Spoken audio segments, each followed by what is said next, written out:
So today is a sad day for the Brinkley. It is gonna be on its way back to Indiana, courtesy of Indiana Transport, and this gentleman right here who is getting it equipped with weight distribution.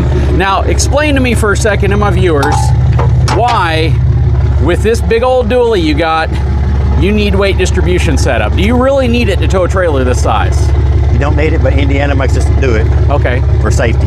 Okay, so anything you tow that's a travel trailer with an A-frame, do you have to put weight distribution, or is it over a certain size? Everything. Everything? Yes. So even a tiny, tiny little trailer? Yep. That's crazy. Okay. I agree with that in some ways, but then in some ways I don't agree with it because I think that could put some excessive stress on the front A-frame section of some of these trailers. Right. But they make us do it, so we got to do it. Well, you've got to do it. If they're doing it because the vast majority of the time it might make the setup safer, then that's good. But with a truck like this, you really don't need it from a towing perspective because your suspension probably doesn't sag at all hardly under this. I got airbags under mine, so it makes it even easier. Good deal, good deal. Well, we're going to kick this video off. Brian, right? Yes, sir. So Brian's actually the same gentleman that dropped this off, and I told him, you know what, if you'd like to get on camera so we can talk about what you do, then maybe we can get you to pick it back up. So here he is. Thank you.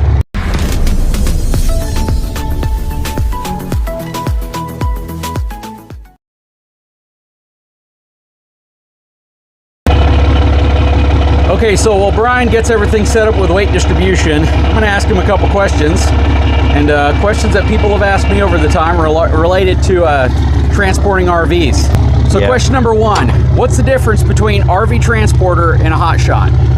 RV transporter, you pull just campers only.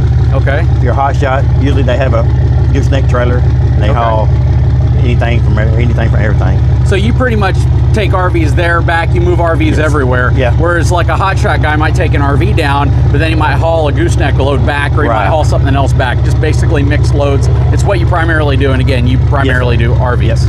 Yes, sir. Okay. Yep. And you work for Indiana Transport, right? Sir. What do you think about the company? They're good. They're a good company. Keep you busy, I'm sure, especially around RV show season. Oh, right? Oh yeah. You're humping all the time. Yes. I can imagine. So how long do you typically stay on the road when you're hauling an RV? I try to stay out 5 days, be home on weekends. I try to. Sometimes if we go west, we'll stay out there, have back hauls out west.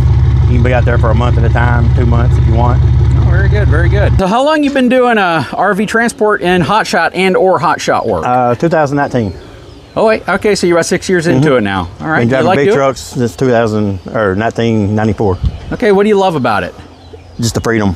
Like being on the road? I love it. I guess you gotta love being on the road. Yes. You have to love rest stops. Yes. And you have to love being able to stay awake longer than most people who drive. Oh yeah, definitely, for sure.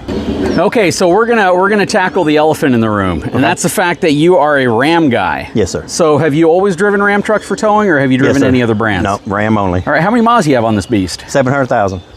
I'm sorry, say that again? 700,000. 700,000. Any major repairs over that period of time? Transmission went out at 600,000, so I got it rebuilt. Okay, is this what transmission do you have in this one? 68 RFE. You have the 68 RFE, and you made 600,000 miles on that. Yes, sir. That's pretty dang phenomenal, man. That's real good. Are you always going to stick with Ram, or you think you'd ever try another brand? No, I'll stick with Ram. All right, good deal. Do you have any engine modifications, anything else done to the truck? That's just deleted.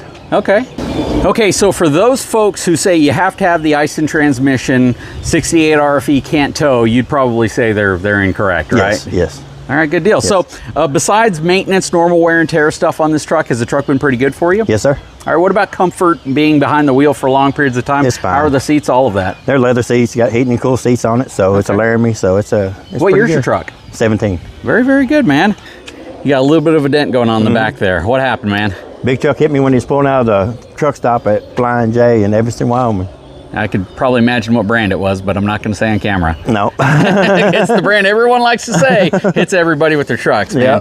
It might be fun at some point to get you into a GM truck or maybe even a Ford for a couple of weeks to see what you think. I would try it. That'd be kind of a cool experience, right? Yeah, Yes, the big perk of the 450, which is what I have, is the turning angle. Yes, the fact that thing turns tight. That don't turn good at all. That's the only downside of any of the trucks without the extra wide track front suspension.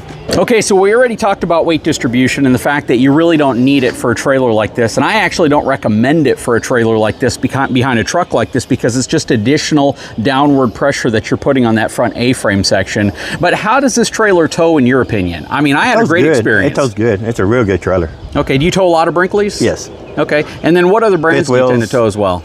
I told all the brands. So here's a question a lot of people want to know. Are you familiar with a destination style travel trailer? No, I ain't never pulled them. So, but you know what I'm talking about, though? They look like giant blocks, look like park models. Yes.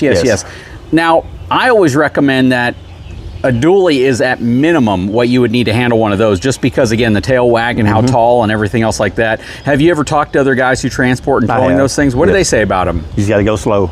Got to go real slow? Got to go slow because they're so heavy. Do you use weight distribution with those as well? I think so. I don't know. I ain't never pulled one, so I can't tell you that. So now in a given month, how many miles do you figure you average towing?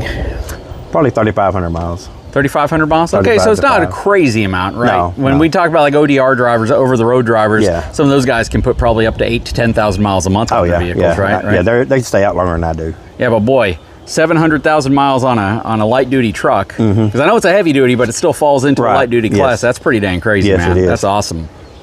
Okay, so when you spend a lot of time on the road, you obviously are going to go through various types of weather conditions. What would you say?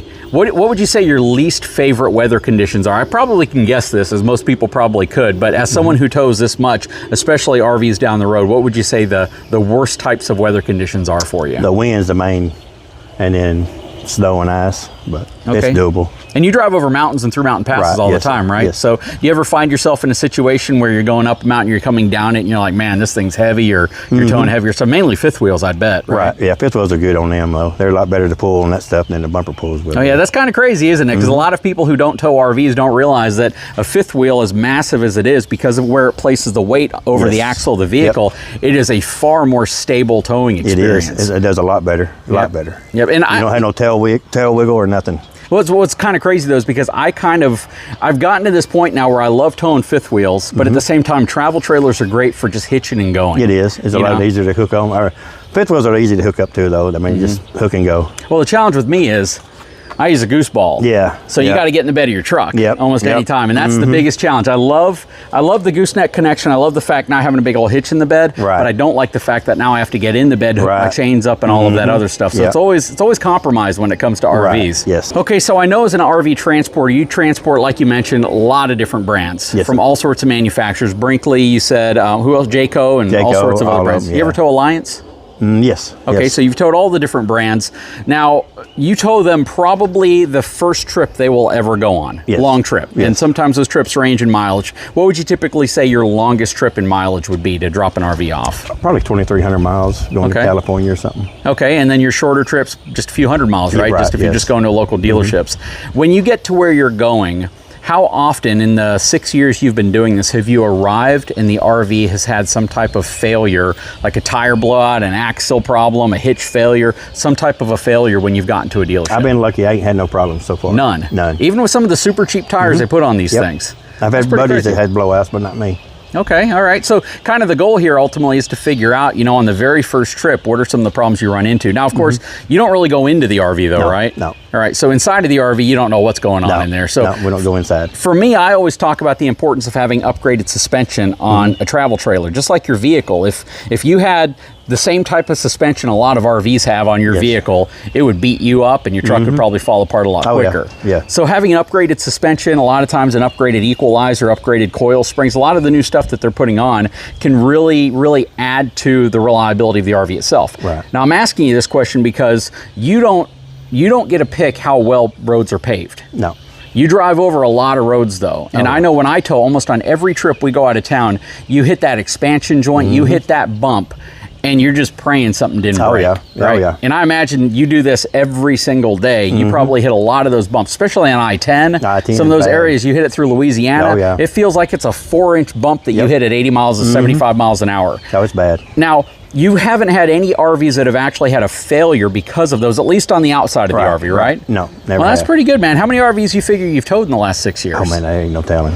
I couldn't even Hundreds guess. or thousands? Probably thousands. Thousands. That's crazy, man. All right, so I know that I know you're ready to hit the road, or not ready. I know you spent some time next to the pool last night, right? Yes, sir. And that's good, man. You got to relax when you get the chance. Yep. So one of the comments that we made at the very beginning of this video is the need for weight distribution, and I know that not all RV transport companies require it. Yeah. And one of the reasons I'm very leery about it on certain applications, again, when you take a dually like this, which is going to have a very, very stiff rear suspension, even with airbags. A lot of people think airbags make the ride smoother when you add them to your suspension, but they don't. They level the truck out. Yes. Yep, and they can actually make it even a little bit firmer at times, right? Yes.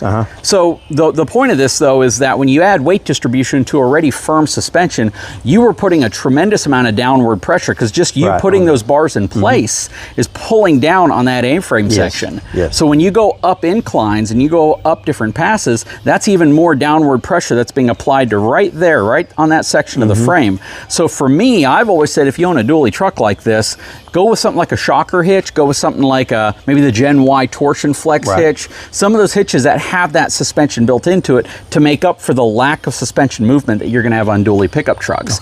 And that would be a recommendation I would give to the transport company. Just, you know, kind of consider that, because in some cases, the amount of downward pressure right there can be excessive, and the last thing you want to do is the transport be the reason why the A-frame of an RV has an issue later. I understand. You know what I mean? But no, if it's required to have on there, it's always there for safety reasons, right? Yes. You want to make sure that you're transferring the right amount of weight to the back of the RV, the front of the RV, and all that. But with a dually truck like this, you really don't, in my opinion at least, I'm just going to say in my opinion, you really don't need that type of setup. And it was interesting when you first dropped it off, I saw that you were taking off the weight distribution bars. I'm like, man, why do you have weight distribution on this thing? You don't need it. He goes, no, I really don't need it, but it's the rules of the company I work for. So that's kind of crazy, man. But no, that's really cool. When you go over bumps, does this tongue weight doesn't really move your truck a heck of a lot, does it? No, I don't. No, that's pretty crazy. All right, so I know a lot of folks watching this video are probably screaming at me, because they're probably like, let that man get on the road, let him do his job. But the reason why you came back specifically is so we could have this conversation. So that was really cool. I'm glad you were able to come by, Brian. I appreciate you. Man, thank you so much for coming out here and getting on camera and talking, man. And I'm glad you were the one to pick it up, because I appreciate it. You get to see it. Did I break anything? Does it look in pretty good shape? Looks like the same thing it did when I dropped it off. Very awesome, brother. Well, please be safe on the road, man. God bless you. Thank you, sir. Take care, brother. Thank you.